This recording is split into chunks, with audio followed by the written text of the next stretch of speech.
कभी सोचा है कि रेत का एक मामूली सा कण उन सुपर कंप्यूटरों से कैसे जुड़ा है जो आज हमारी पूरी दुनिया को पावर दे रहे हैं? आज हम इसी सफर को समझने वाले हैं और इस कहानी का हीरो है एक जादुई चीज, सेमीकंडक्टर। तो सबसे बड़ा सवाल यही उठता है, हम बिजली जैसी एक बेकाबू ताकत को ये कैसे सिखाते हैं कि वो हमारे इशारों पर काम करे? उसे कैसे बताते हैं कि कब चलना है, कब रुकना है? बस इसी पहेली का जवाब छुपा है सेमीकंडक्टर में। इस कमाल की कहानी को हम 4 हिस्सों में समझेंगे। सबसे पहले हम जानेंगे कि आखिर बिजली पर काबू पाना इतना जरूरी क्यों है।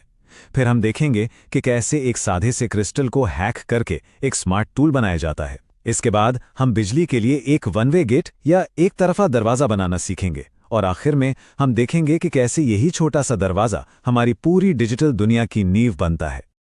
तो चलिए शुरू करते हैं पहले हिस्से से, नियंत्रणीय चालक। देखिए, बात सिर्फ बिजली को एक जगह से दूसरी जगह पहुंचाने की नहीं है। असली खेल तो उसे अपनी मर्जी से अपने कंट्रोल में चलाने का है। हमारे पास आमतौर पर 2 तरह की चीजें होती हैं। एक तरफ है चालक, जैसे कि तांबा। ये बिजली के लिए एक खुले हाईवे की तरह है। करंट यहां से बिना किसी रोक टोक के बहता है। दूसरी तरफ है कुचालक, जैसे कांच। ये एक दीवार की तरह है जो करंट को पूरी तरह से ब्लॉक कर देते हैं। लेकिन सोचिए, अगर हमें सिर्फ ऑन या ऑफ नहीं चाहिए तो? अगर हमें एक डिमर स्विच जैसा कंट्रोल चाहिए जिससे हम बिजली के बहाव को कम या ज्यादा कर सकें? यहीं पर एंट्री होती है सेमीकंडक्टर की।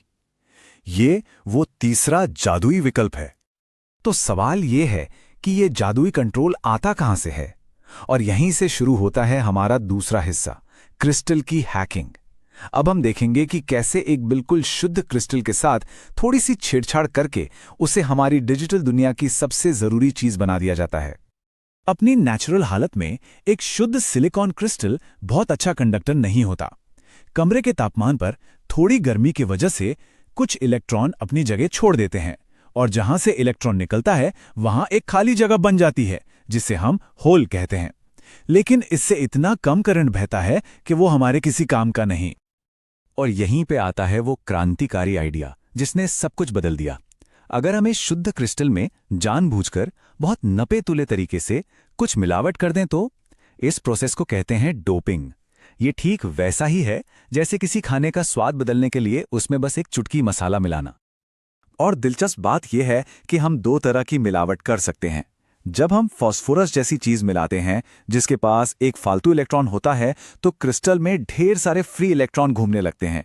इसे हम कहते हैं एन टाइप सेमीकंडक्टर। दूसरी तरफ जब हम बोरॉन मिलाते हैं जिसके पास एक इलेक्ट्रॉन की कमी होती है तो क्रिस्टल में कई खाली जगह हैं, यानी होल्स बन जाते हैं। इसे कहते हैं पी टाइप सेमीकंडक्टर। अब हम आ गए हैं तीसरे और सबसे जादुई हिस्से में। क्या होगा जब हम इन 2 अलग अलग तरह से बनाए गए मटेरियल्स एन टाइप और पी टाइप को एक साथ चिपका दें? हम बनाते हैं बिजली के लिए एक तरफा दरवाजा। जैसे ही ये दोनों मिलते हैं, एन साइड के फालतू इलेक्ट्रॉन पी साइड के होल्स को भरने के लिए दौड़ पड़ते हैं। इस अफरा तफरी में जंक्शन के ठीक बीच में एक ऐसा एरिया बन जाता है जहां न तो कोई फ्री इलेक्ट्रॉन होता है न कोई होल। इसे डिप्लीशन रीजन कहते हैं। और ये रीजन एक तरह की अदृश्य दीवार बना देता है जो और इलेक्ट्रॉनों को पार करने से रोकती है। तो अब हमारे पास एक ऐसी कमाल की चीज है जो अपने आप करंट को एक दिशा में बहने से रोकती है। ये एक बंद दरवाजे की तरह है। तो अब सवाल यह है कि इस दरवाजे को खोलने की चाबी क्या है? इसका जवाब है बायसिंग, यानी बाहर से वोल्टेज लगाना। अगर हम पी साइड को बैटरी के पॉजिटिव सिरे से और एन साइड को नेगेटिव सिरे से जोड़ दें तो हम उस अदृश्य दीवार को कमजोर कर देते हैं, उसे छोटा कर देते हैं। इसे फॉरवर्ड बायस कहते हैं। सिलिकॉन के लिए सिर्फ 0.7 वोल्ट का एक छोटा सा धक्का काफी है और दरवाजा खुल जाता है, करंट बहने लगता है। ये बन गया हमारा ऑन स्विच। और क्या होगा अगर हम कनेक्शन उल्टे कर दें, मतलब पी साइड को नेगेटिव और एन साइड को पॉजिटिव से जोड़ दें?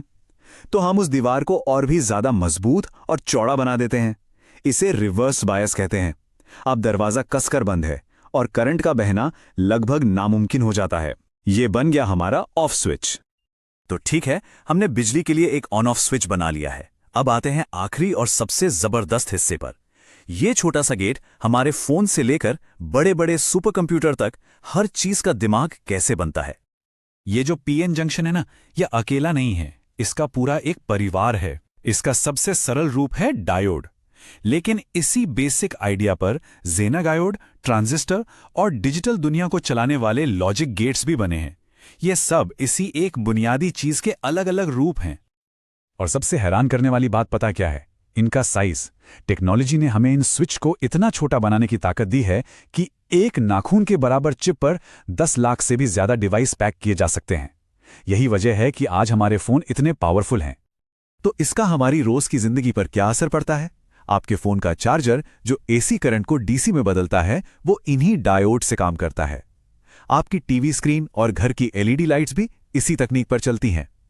सोलर पैनल भी इसी सिद्धांत का इस्तेमाल करके धूप से बिजली बनाते हैं।